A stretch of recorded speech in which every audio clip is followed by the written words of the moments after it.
దేవుని ప్రియులకు శుభములు. ఈ దినమందు దేవుని వాక్యాన్ని చదువుకుందాము. 18వ కీర్తన 16వ వాక్య భాగాన్ని మనం చదువుకున్నప్పుడు, ఉన్నత స్థలము నుండి చేయి చాపి ఆయన నన్ను పట్టుకొని మహాజల రాశులలో నుండి తీసెను. ప్రియ దేవుని బిడ్డలారా, భక్తుడైన దావీదు గారిని సౌలు చేతుల నుండి, శత్రువులందరి చేతుల నుండి దేవుడు తప్పించిన దినాన ఈ కీర్తన రాసి ఉన్నాడు. దావీదు కంటే బలవంతులైన వారి చేతుల నుండి, బలిష్ఠులైన వారి చేతుల నుండి దేవుడు తప్పించి ఉన్నాడు. మహాజల రాశులలో నుండి దేవుడు నన్ను విడిపించి తప్పించి ఉన్నాడని మాట్లాడుతూ ఉన్నాడు.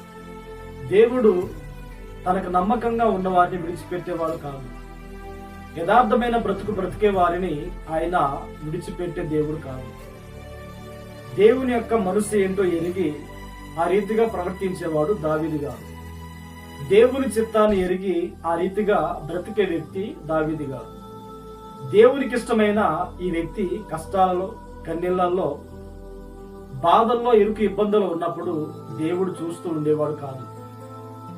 తనను ఆవరించి ఉన్న సమస్యలు, తనను చుట్టుకొని ఉన్న మనుషులు భయంకరమైన వారు. వారి చేతుల నుండి బయటపడతాననే నమ్మకం దావీదునకు లేనప్పుడు ఆయన తన చేతిని చాచి శత్రువుల చేతుల్లో పడకుండా దేవుడు తప్పించి కాపాడి ఉన్నారు.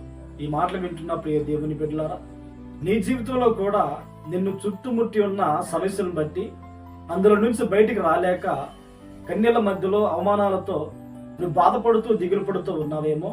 నీవు దావీదు వలె బ్రతికినప్పుడు, దేవుని చిత్తాన్ని ఎరిగినప్పుడు, దేవుని ఇష్టమేద కనుగొని ఆయన అడుగుజాడల్లో నువ్వు నడిపించబడినప్పుడు దేవుడు నీ చేయి విడవడు.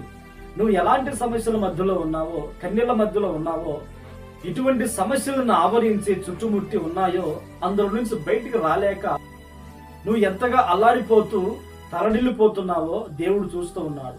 ఆయన తన చేతిని చాచి నీ చెయ్యిని పట్టుకొని ఆ సమస్యలన్నింటిలో నుండి ఒక దినమందు ఆయన నిన్ను విడిపించబోతూ ఉన్నాడు. ఈ దినమందు ఒకవేళ నిన్ను ఆవరించిన సమస్యలను బట్టి ఇంటి వద్దకు వెళ్లి వారిని ఆశ్రయించి వారి సహాయం కోరి విడుదల పొందుకోలేక, సమస్యల నుండి విడుదల పొందలేక నువ్వు కన్నీళ్ల మధ్యలో ఉన్నావేమో.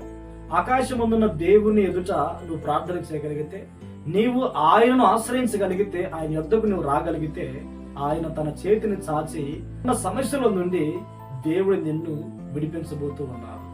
ప్రార్థన. ఆశ్చర్యకరుడా, దయగల తండ్రి, మహాగణుడా, మీకు స్తోత్రాలు నాయనా. ఈ దినమందు నీ మాటలు వినుటకు మాకు సహాయం అనుగురించి ఉన్నారు. ఎవరైతే సమస్యలు చుట్టుముట్టి ఆ సమస్యలో నుండి విడుదల పొందుకోలేక కన్నీళ్ల మధ్యలో ఉన్నారు, ఈ చేయి చాచి ఆ సమస్యల నుండి వారిని విడిపించబోతున్నారు కనుక స్తోత్రాలైనా. ఈ మాటలు విని ప్రార్థనలో ఏకీభవించిన ప్రతి వారిని ఆశీర్వదించి సమస్యల నుండి విడిపించి మహిమను పొందమని యేసు నామములో ప్రార్థించి అడిగి పొంది ఉన్నాము తండ్రి. ఆమేన్, ఆమేన్. దేవుడు మిమ్మును ఆశీర్వదించును గాక.